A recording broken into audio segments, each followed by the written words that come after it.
Terima kasih juga buat Bapak Ibu sekalian, teman-teman. Saya sebut teman-teman boleh? Karena teman-teman sudah mau menginvestasikan waktu Anda mungkin 2 jam, 3 jam di hotel ini untuk mendengarkan saya dan mendengarkan Prudential. Tepuk tangan buat teman-teman sekalian ya. Itu waktu teman-teman sangat berharga, tapi kami jamin 2-3 jam yang teman-teman investasikan waktunya di sini pasti pulang mendapatkan pencerahan yang luar biasa. Oke nggak? Oke ya, jadi kasih kiri kanan pasti oke. Kasih dong kiri kanan ya. Teman baru nggak apa-apa, pasti oke ya. Nah, thank you. Saya mau perkenalan dulu. Kenapa nama saya Charles? Kan agak antik ya, unik gitu ya. Saya lahir tahun 75. Mama saya waktu itu ngefans banget sama Charles Bronson ya. Tahun 75 Charles Bronson ya. Dan mama saya memberikan nama saya itu Charles Utang. Tapi waktu di akte lahir, mungkin karyawannya itu sedang ngantuk atau sedang patah hati, ya, galau, ya. Dia tulisnya jadi Cherry Utami. Jadi sejak kecil saya sekolah itu tuh udah dipanggil Cacing, yaitu nickname-nya saya, ya, Cherry Utami. Gitu. Jadi waktu saya menikah dengan istri yang hari ini juga hadir, coba kita bagi tolong Ibu Isu baru berdiri ya. Ini istri saya, pasangan saya ya.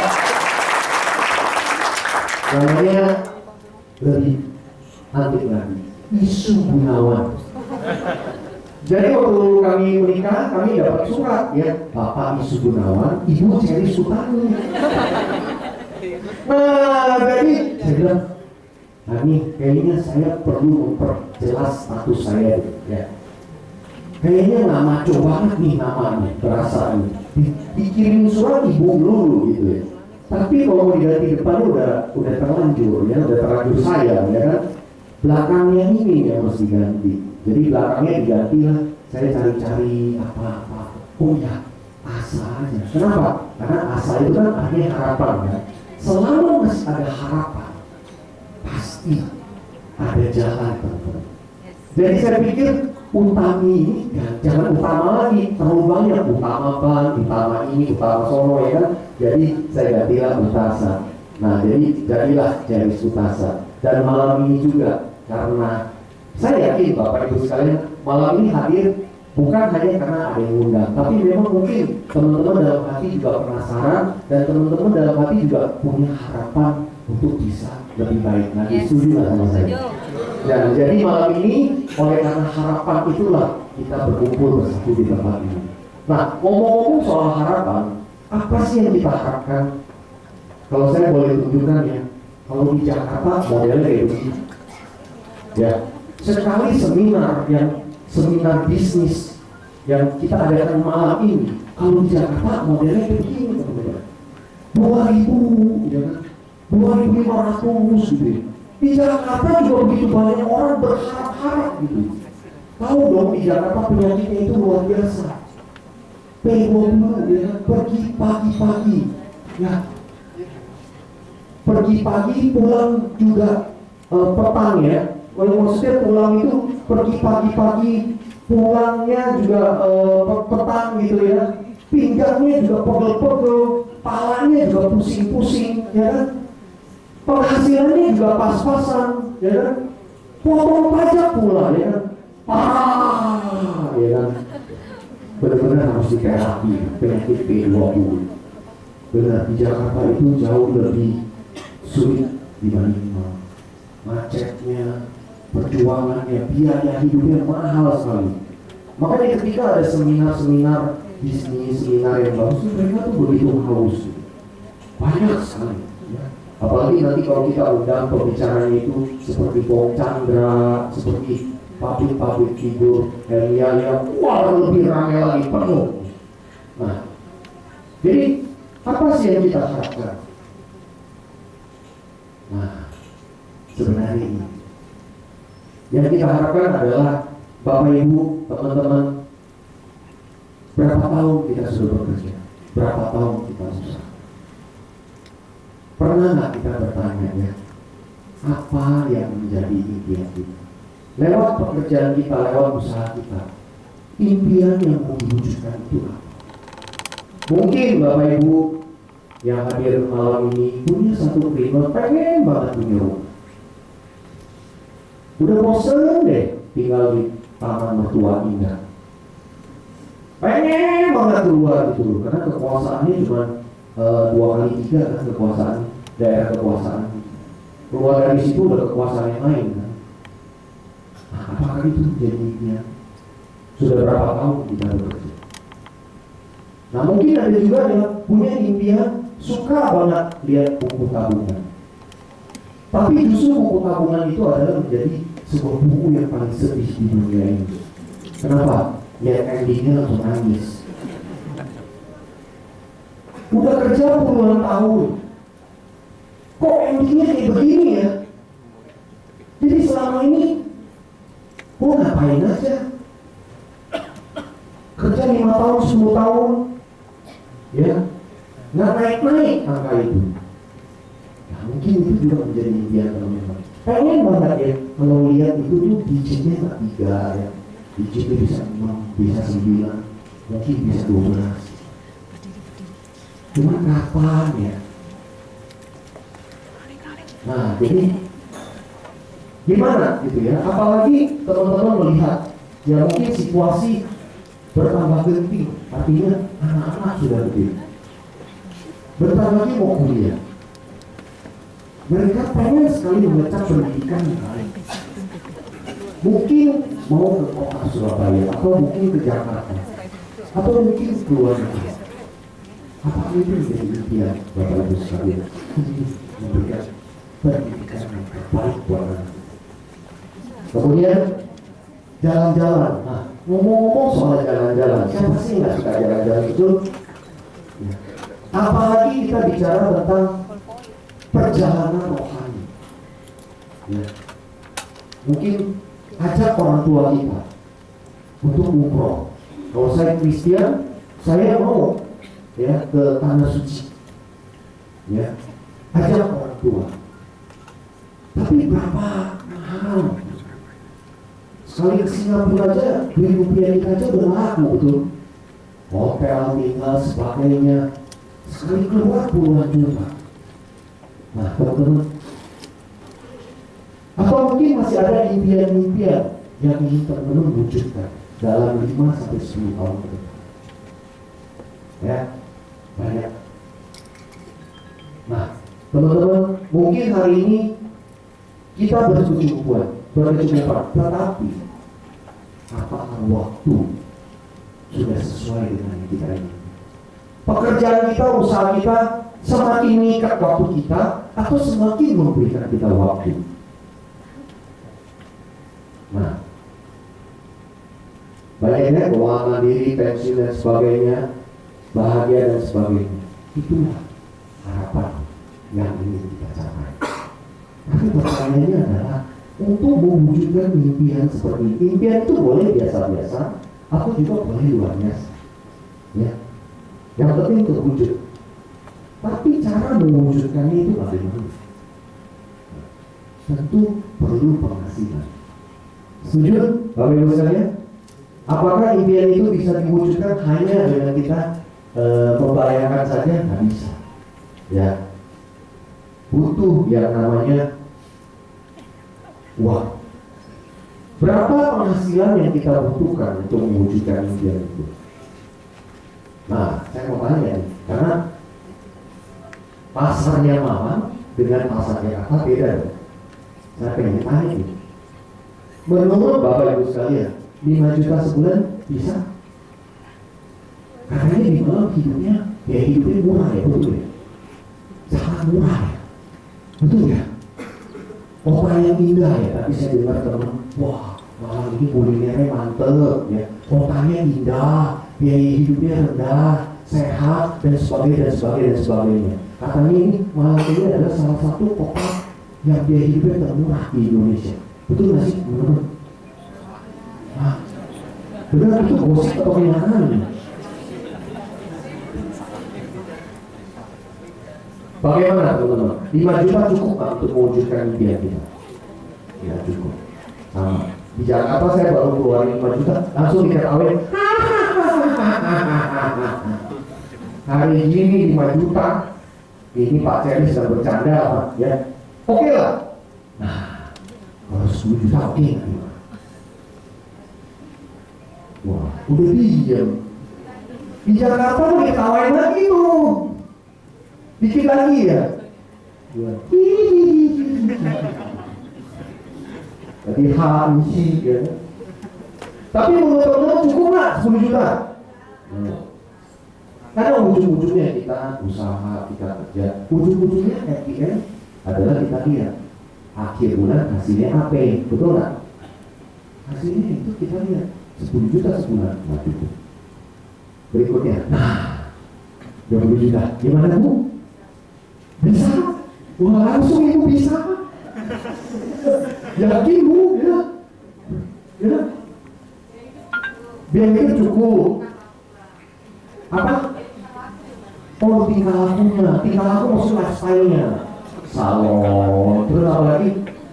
Jalan-jalan, keluar negeri shopping, ya kan? Ya? Ya, kondangan, ya kan? Gimana kondangan mau kasih angpau berapa? Mau kasih angpau berapa kondangan? Ya, memang biaya hidup di Kota Malang rendah, tapi lifestyle-nya betul. Berapa kali ke Jakarta, berapa kali ke Singapura, beli rumah, beli ini, beli toko, beli emas, ya. Nah, tapi kalau malam ini kita hanya bahas 20 juta, betul ya teman-teman, terlalu biasa. Bagaimana dengan itu?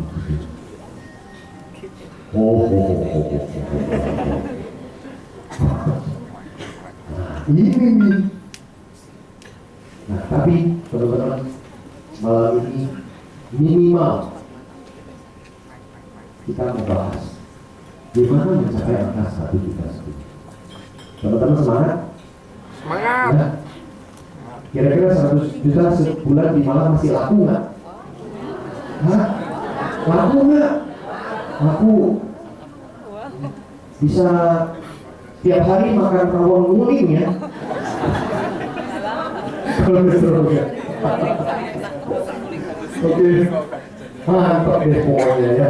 Nah, tapi pertanyaannya adalah di manakah saya sekarang dan bagaimana saya dapat berpenghasilan 1 juta sebulan? Nah, mari kita sekarang secara logisnya dulu.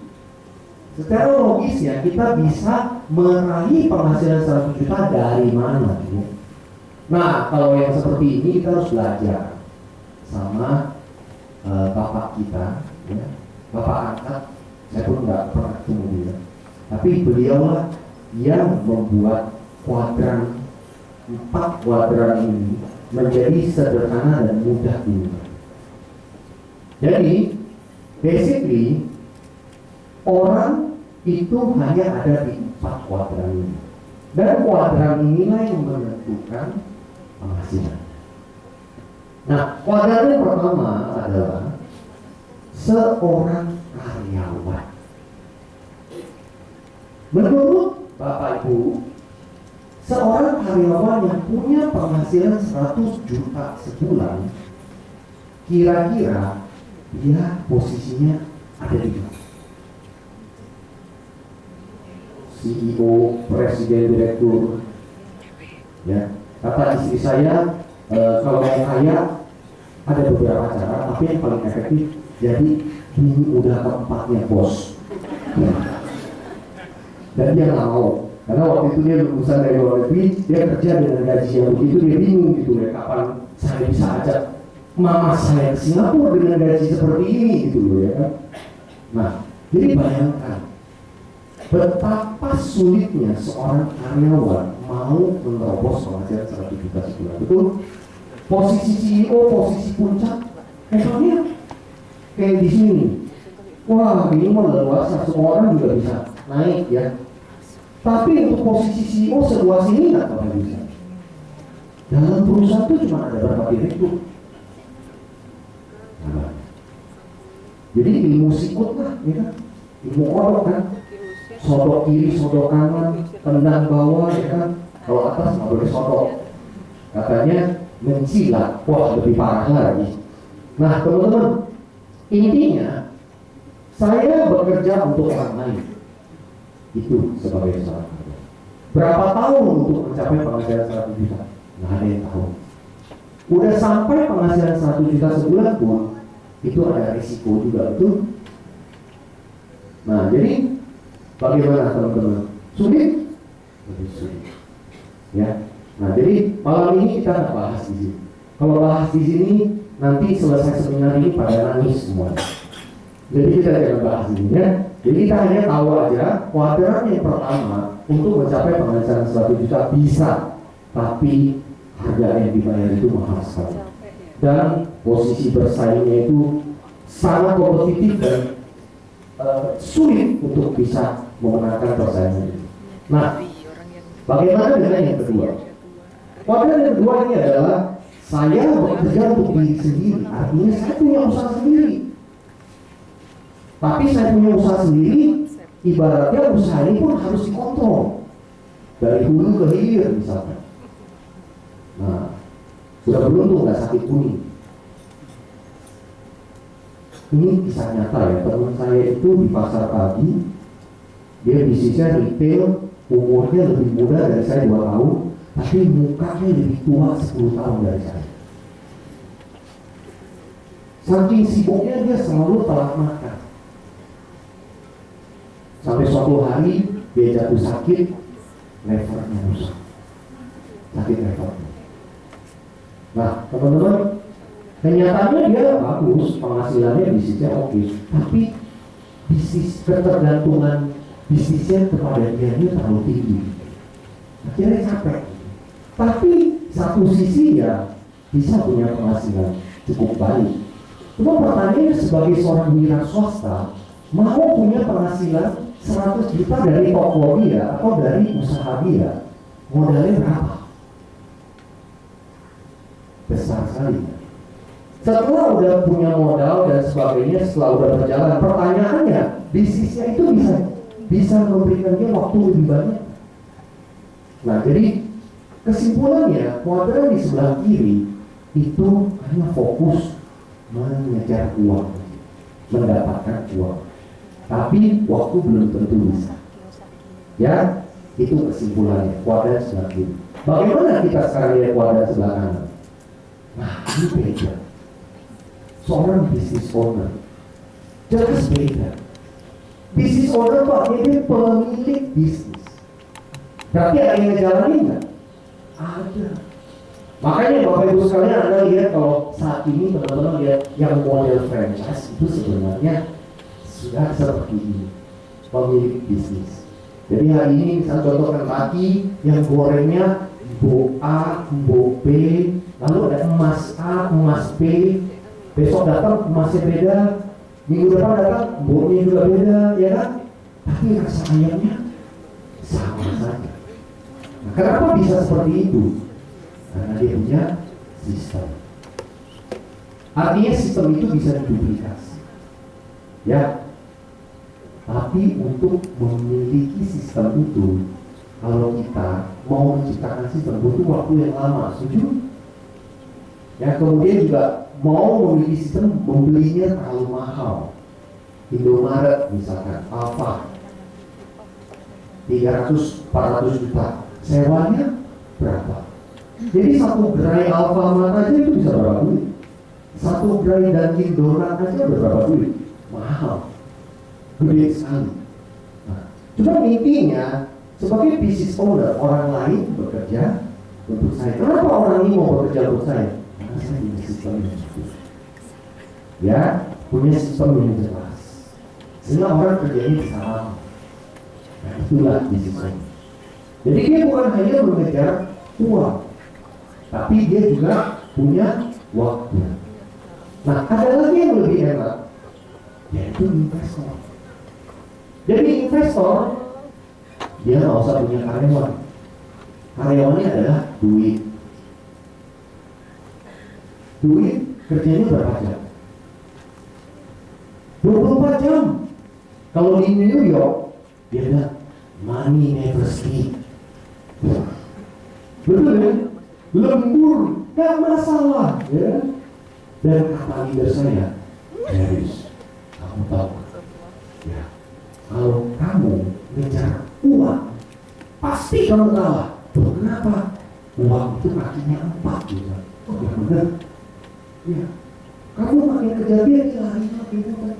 Makanya jangan kejar uang, biar kamu yang kejar uang. Nah, coba sekarang kita lihat kaki kita ada berapa? 2, kan nggak ada 3 di sini. Kaki cuma 2. Kita mau kejar uang. Makanya yang masuk leader saya adalah posisi yang penting. Jadi kalau sebagai investor, menurut Robert Kiyosaki, seorang investor siapa?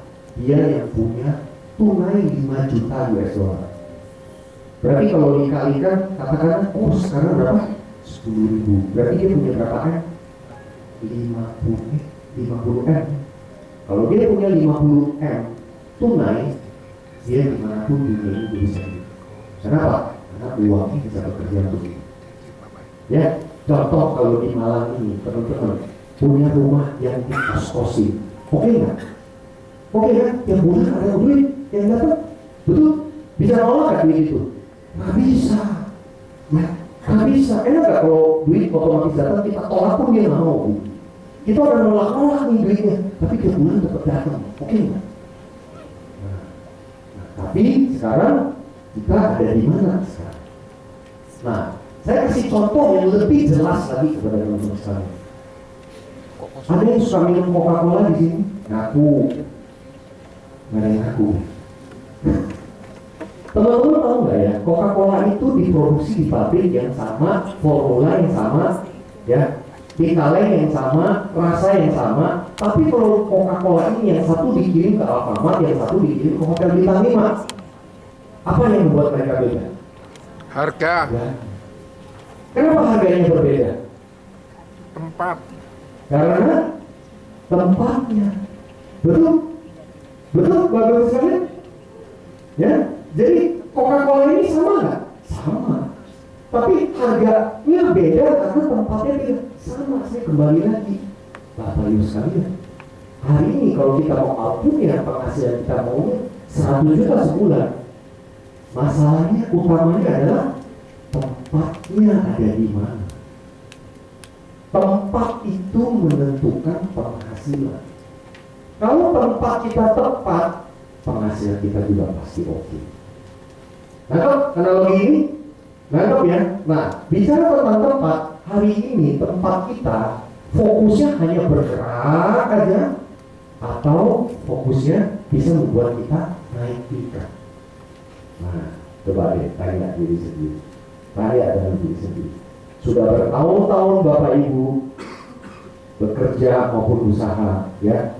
Kira-kira pekerjaan yang Bapak Ibu lakukan, usaha yang Bapak Ibu lakukan, itu seperti orang bergerak aja. Kalau orang bergerak, itu saya kan, waktu saya kursi badan kan saya suka treadmill kan.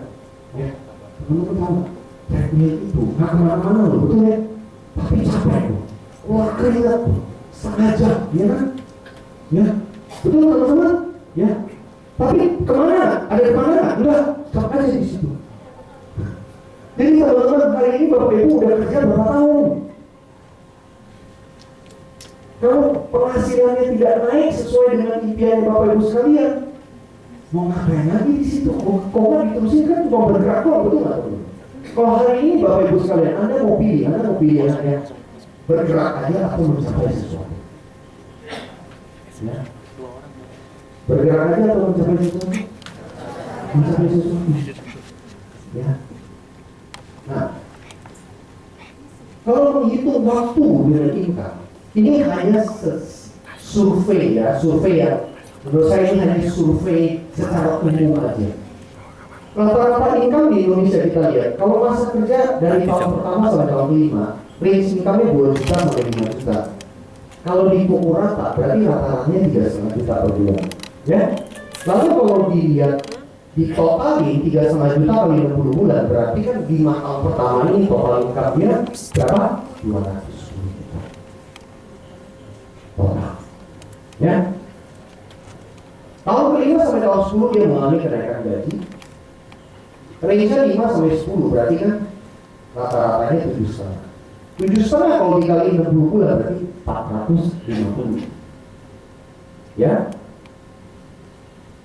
cukup bagus ya. Di mana di yang hari ini bagus, lumayan ya. Kalau di tahun ke-10 sampai ke-15 dia masih bekerja, maka kira-kira rata-rata income per bulannya 12,5. Kalau dikali 60 bulan 750, kalau ini ditotal kurang lebih 1,5 M. Itu baru income, belum dipotong biaya hidup dia ya. Nah, tapi siap-siap aja kayak begini ya, kerja lembur ya. Nah, siapa yang pernah tilerin meja kantor ya, tilerin apa buku-buku ya kan. Terus apa lagi, kerja rasanya nggak habis-habis ya kan ya. Terus dikaryakan terus, betul teman-teman ya kan.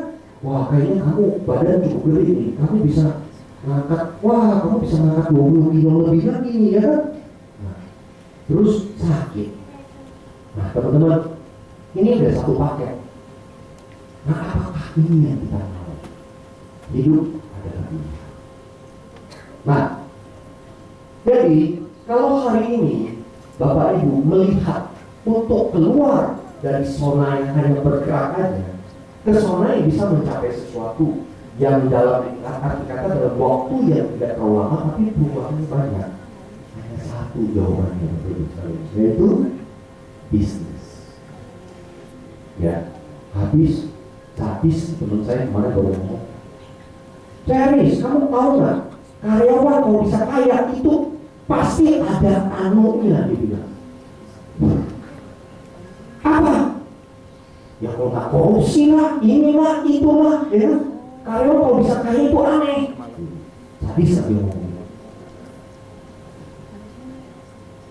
Nah jadi teman-teman, Bapak Ibu sekalian, kalau kita mau keluar dari zona yang hanya fokusnya banyak bergerak, yaitu kita pilihan dari bisnis. Setuju, teman-teman? Nah, kalau bicara bisnis, satu yang harus dipertimbangkan adalah modal. Siapa Bapak Ibu kehilangan modal?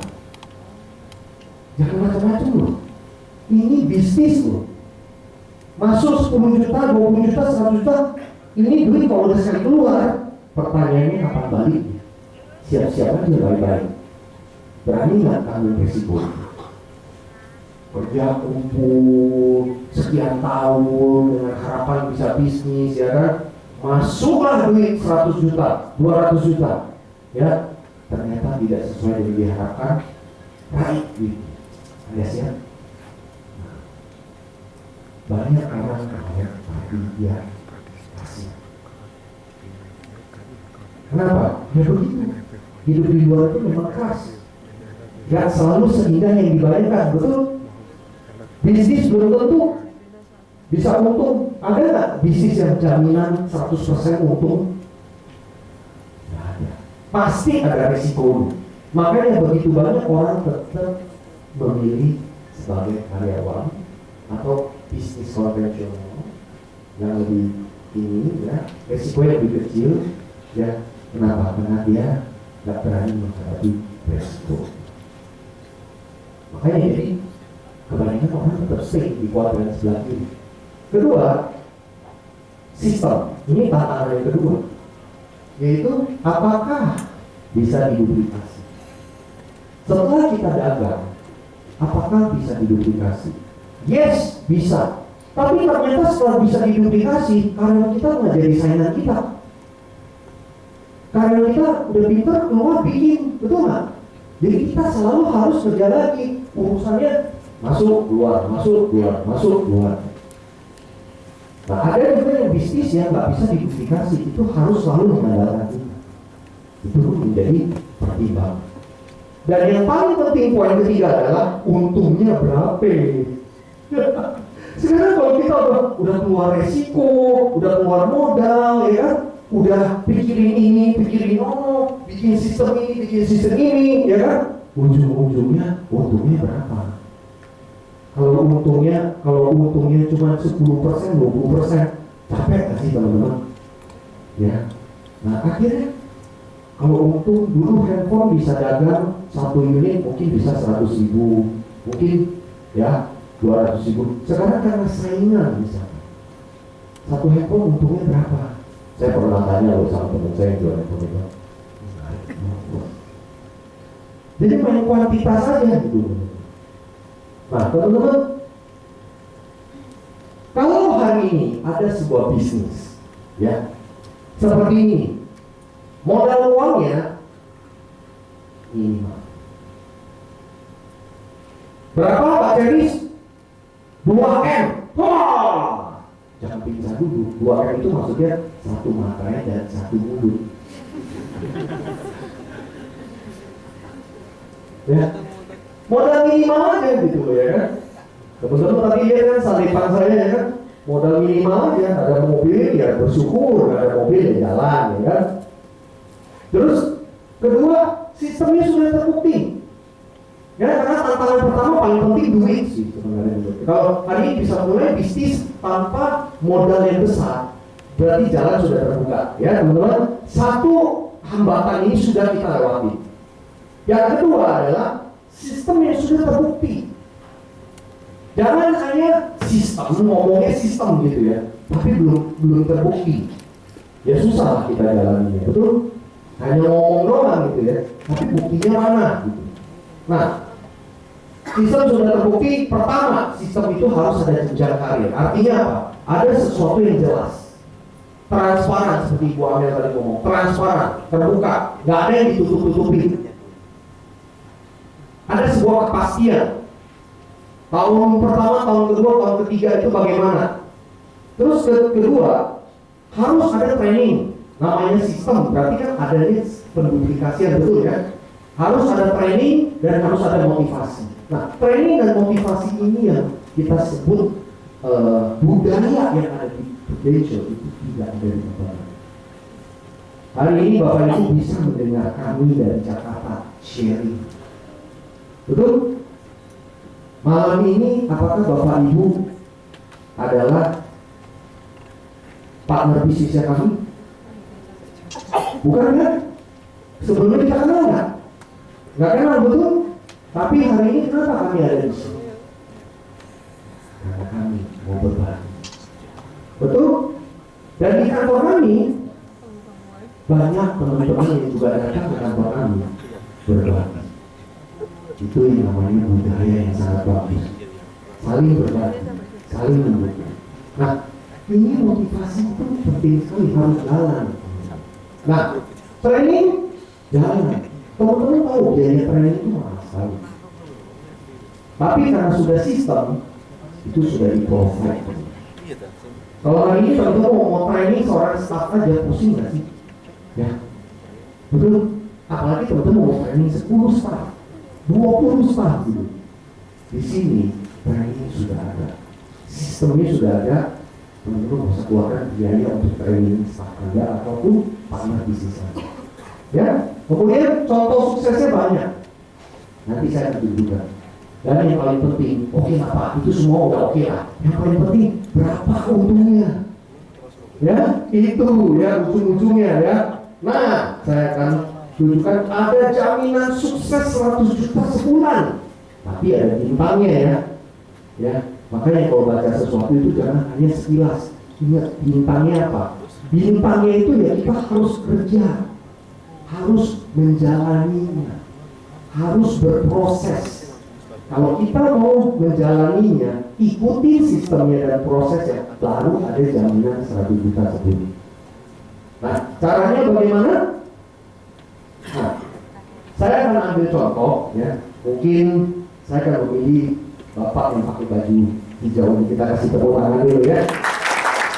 Itu lah kasih Pak, kalau pakai baju terlalu terang ya. Silakan maju ke depan Pak. Bapak menarik perhatian sih ya. Kenalan dulu Pak ya, kenalan dulu. Ya, nggak apa-apa. Ya Pak, silakan pakai mic saya. Bapak perkenalkan nama ya, Bapak aslinya dari mana supaya teman-teman bisa lebih dekat sama Bapak.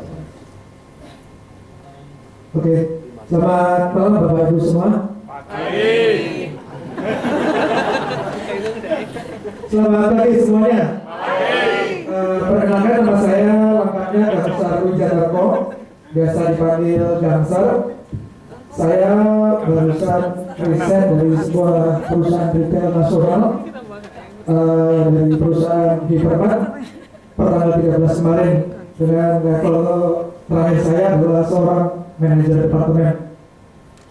Kenapa saya resign dari perusahaan tersebut? Saya sudah bekerja selama 11 tahun 9 bulan dan sudah beberapa kota yang saya jelajahi, dan hasilnya adalah sama.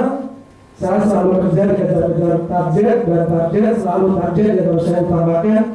Begitu saya akan mencapai target, saya akan dibuang dan pastinya jauh dari keluarga saya. Gitu ya. Bagi Ini lebih parah dari gambar yang tadi ya. Ya, Oke, nggak apa-apa, nanti curhatnya nanti ya. Ini lagi mau curhat ini ketawa nih Bapak ya. Nggak apa-apa, it's okay. Saya panggilnya gangster atau apa? biasa dipanggil Gangsar. Gangsar. Gangsar. Gangsar. Gangsar kalau orang Jawa itu lancar. Lancar. Semuanya biar lancar. Oh, semuanya bisa lancar. Tepuk tangan buat Pak Gangsar. Ya. Luar biasa. Saya ada sih kenalnya Garapan, bukan Garapan. Oke. Saya anggap aja saya baru berkenalan dengan Pak Gangsar. Ya. Atau mungkin kita juga adalah sebagai teman. Tapi intinya setelah ngobrol-ngobrol, namanya kan yang penting bisnis ini kita harus proaktif untuk senyum, ya, menyapa, ramah, sehingga tuh kita itu bisa berkenalan dan proaktif gitu ya. Kayaknya chemistry ada, kayaknya ngobrol enak gitu ya, baru kita minta pendapat. Jadi bisnis ini adalah kita ketemu orang lalu minta pendapat. Setelah saya ngomong-ngomong, Pak Gangsar sudah berkeluarga kan? Punya berapa putra putri? Alhamdulillah sudah baru 1 putra. Oh, 1 putra ya. Bentar lagi nyusul ya. Masih menyusun rencana dulu. Wah, harus di planning ya Pak ya. Wah, luar biasa. Oke Pak. Ini saya punya satu tabungan yang bagus buat keluarga. Tentunya Bapak sudah punya keluarga dan punya anak, pasti Bapak juga peduli terhadap masa depan mereka ya. Betul. Nah, saya boleh nggak minta pendapat Pak Gangsar 5 menit? Dapat masalah apa Pak? Nah, tentang tabungan yang saya akan ceritakan. Boleh Pak ya, 5 menit? Boleh. Ya oke, 5 menit ya. Jangan ngomong 10 menit, 20 menit, setengah jam ya. 5 menit saja. Oke, Pak, yuk kita lihat di sini. Nah, Pak Gangsar, kita kan sama-sama kerja. Bapak kerja ya?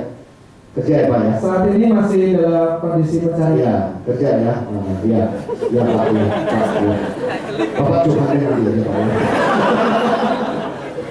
Pak, kita kan sama-sama kerja ya, usaha ya. Apa sih yang kita cari? Pasti kita ujung-ujungnya uang kan? Betul. Nah, waktu kita mendapatkan penghasilan ini, pertama pasti deh, udah pasti kepake sama biaya hidup. Betul ya Pak Gangsar ya? Nah, tapi apakah sampai di sini saja tangga kita? Enggak dong, tidak. Kita kan pasti ingin ada surplus yang kita tabungi. Nah, kalau hari ini Bapak pengen punya surplus dan Bapak pengen tabungi, Bapak menabung buat apa? Menabung, tujuan pertama untuk menabung adalah untuk persiapan bekal kita di masa depan. Pendidikan anak, untuk kita masa kita sakit, dan untuk masa depan dan dana darurat. Betul. Ya, Bapak ahli banget ya Pak. Nah Pak, ini tujuannya. Nah, sekarang saya mau cerita nih Pak, untuk ngumpulin duit ini itu kan butuh 10 sampai 20 tahun. Ya, lama lah misalnya gitu ya. Nah, sekarang ini kita punya, saya mau ikut contoh ya Pak ya. Kita punya teman baik, namanya Ali. Nah, Ali ini ya, dia juga tahu harus nabung. Nah, dia pun udah mulai merencanakan nih tabungan dia. Ya, bulan dia nabung 2 juta. Bulan kedua dia nabung 2 juta. Bulan ketiga dia nabung 2 juta. Terus aja pokoknya intinya dia punya satu target harus memenuhi masa depan dia ya Pak ya. Tapi yang namanya sakit kan nggak ketok pintu dulu Pak. Ya betul. Ya. tiba-tiba dia didiagnosa oleh dokter mengalami serangan jantung, mungkin kanker atau stroke gitu ya. Dan tentu kalau sudah terjadi sakit, teman kita ini udah berpikir nih, ya kan? Satu, biaya berapa? Biaya pasti mahal. Ya, kedua, bisa hidup sampai kapan? Ya, betul. Ya, nah dokter langsung keluar 300 juta.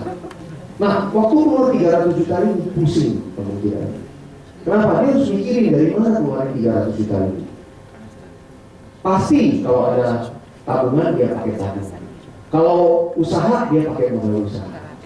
Lalu kalau nggak cukup dia akan jual yang dikit. Kalau nggak ada yang dijual lagi, maka dia akan menjual. Dan solusi ini dia lakukan, ya kan? Solusi dia lakukan, ya hanya baru untuk menutup biaya sakit. Belum yang lain-lainnya. Masalah, ya. Sangat masalah, Pak. Nah, sekarang kita lihat teman kita satu lagi, namanya Pak Budi.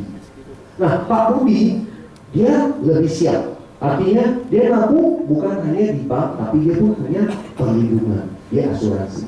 Dia nabung 2 juta. Bulan ke-4 terjadilah sakit. Pada saat terjadi sakit butuh 300 juta dari perusahaan asuransi ini memberikan 300 juta. Kebantu dong. Ya, Ya. Nah, tapi masalah timbul karena belum tentu dia bisa kerja lagi. Penghasilannya berhenti, tabungannya juga berhenti. Padahal biaya hidup kan nggak boleh berhenti. Ya, betul, Pak. Kemudian pendidikan anak juga nggak boleh berhenti. Lalu biaya pengobatannya masih berjalan. Pertanyaannya adalah apakah bank bisa membiayai ini semua? Pasti nggak bisa. Jadi solusinya sangat matang, Pak. Nah, bagaimana dengan si C ini? Nah, C ini caris lah ya, cari saja ya. Nah, teman kita ini caris ya, dia tabung plus ada proteksi, 2 in 1 namanya. Bulan pertama dia nabung 2 juta, bulan kedua 2 juta, bulan ketiga, di bulan keempat terjadilah kondisi kritis. Nah, dari tabungan 2 in 1 ini bisa segera menurunkan dana 300 juta. Ini udah pasti kebantu. Nah, tapi kita lihat kemampuan dia menabungnya udah pasti berkurang. Bahkan dia sulit untuk menabung lagi. Tapi dari rekening tabungan ini dia bilang apa-apa. Ya, nah jadi mulai dari sekarang Bapak tidak perlu menabung lagi karena Bapak telah menjadi nasabah VIP dan mengambil program yang speknya paling baik ya, di tempat kami. Kami akan mentransferkan tiap bulan 15 juta. Itu sudah seperti penghasilan ini. Ada proteksi terhadap penghasilan ini. Ditabungin sampai kapan? 15 juta setiap bulan dong. Pasti tanya dong, ya kan? Sampai kapan? Ya, sampai usia 55. Loh, kalau saya bisa bekerja lagi bagaimana? Ya, sama Pak. Bapak bisa bekerja lagi, tetap kami transferkan 15 juta. Ini yang kita sebut krisis income. Ya, di mana ada krisis income, kami yang akan mentransferkan income itu. Nah, menurut Pak Gansar ya, dari ketiga solusi ini mana yang terbaik untuk keluarga? Kalau menurut saya pasti yang di Tujuan ya. tabungan dan proteksi. Ya, Pak, kalau ada tabungan yang sebagus ini, Bapak pengen ya tahu lebih banyak dan pengen untuk keluarga Bapak memiliki tabungan ini. Pasti ingin tahu lebih banyak. Pasti ingin tahu lebih banyak ya. Siap Pak. Ya, saya akan ketemu Bapak lagi. Bagaimana kalau besok saya ketemu Bapak di rumah, bisa ketemu dengan Ibu juga? Boleh. Siap Pak. Terima kasih Pak. Oke, tepuk tangan untuk Pak Gansar ya. Intinya bisnis kita itu menyampaikan informasi ini. Karena informasi itu bisa momennya pas sampai ini, momennya pas ya nanti aja, betul ya. Bisnis kita bisnis informasi. Teman-teman lihat sekarang bisnis informasi bagus nggak? Berkembang nggak? Bisnis kita ujung-ujungnya memang benar informasi, menyampaikan informasi. Makanya tadi saya bilang modalnya berapa M? 2M. 1 materai untuk syarat jadi agen. Kedua, 1 Mulut. sampaikan informasi. Karena bisnis kita ini adalah di mana kita punya misi membantu Pak Gangsal ini mencapai keuangan yang lebih aman dulu. Ya, melindungi dulu asetnya, tabungan dia, ya kan, diprotek dulu. Baru nextnya membantu dia mencapai tujuan keuangan dia. Oke nggak Bapak Ibu sekalian? Kalau bisnis informasi, kita menyampaikan informasi, bukan saja informasi, ini solusi loh keuangan. Bagus nggak Bapak Ibu sekalian? Simple kan? Ya, nggak pusing. Yang penting di mana orang masih butuh makan, masih butuh sekolah, masih butuh belanja, masih butuh untuk menabung, dia pasti butuh solusi. Ya, nah teman-teman, hari ini Prudential boleh berbangga, Prudential boleh menunjukkan bukti bahwa setiap hari dia membayarkan klaim kurang lebih 11 miliar. Kalau hari ini sebuah perusahaan yang bisa bayar klaim 11 miliar, menurut teman-teman perusahaan ini oke? Oke. Oke sekali. Jadi kita tenang. Kita yang hari ini sebagai pebisnis, yang paling penting partner